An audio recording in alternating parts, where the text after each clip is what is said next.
Reinet, can you tell us what neurodiversity is and why it's important for society to embrace it?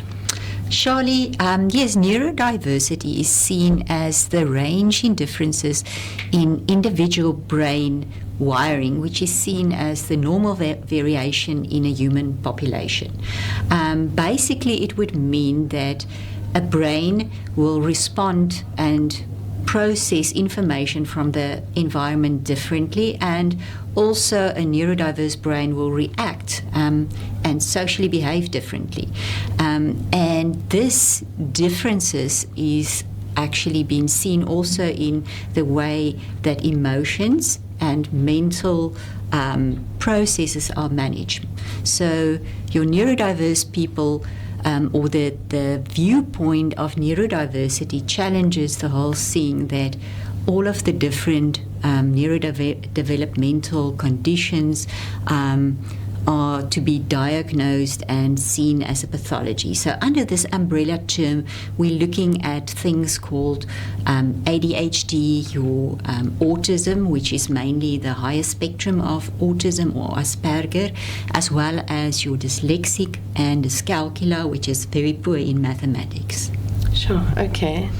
And tell me, how do we recognize it? So as said, it's got to do with the way in which the brain is wired differently, and how a person would respond differently. And this whole idea of moving into neurodiversity as a recognized term is to say that we are challenging the idea that all differences are necessarily disorders and needs to be fixed either by treatment or by medication. The whole principle is to recognize that differences can actually add so much value to our society. If you think about your really great artists, composers, actors, your IT geeks, your adventurers, the world would be very boring and monotonous if everyone's brain just functioned in exactly the same way. And as such, I think it's really important when we recognize differences in how people behave is not to only try to fix them to fit into the system or to just try and focus on weaknesses, but recognize strengths, recognize abilities and giftings, because these people usually have the ability to totally think out of the box and come with innovative and new ways of thinking.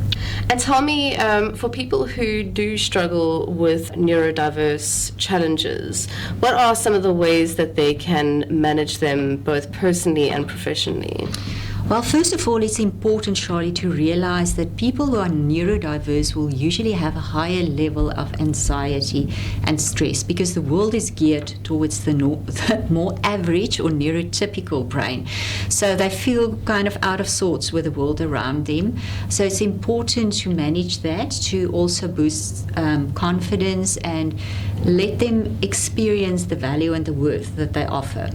And then it's really amazing to realize that big companies worldwide like Amazon is actually actively recruiting individuals with neurodiverse conditions because they have recognized that these people can offer something distinct, something out of the box and something from a different dimension. So that is a good thing. But practically, it's still difficult for these individuals to get through a normal school system or a work setup because they function differently. So the good news is that there's a product called Equizen. It's the previously known as IQ, and this product has specifically the components in it that is necessary to feed the brain and the nerve system to be able to function optimally, and it has been tested in various clinical studies and show to assist with specifically concentration,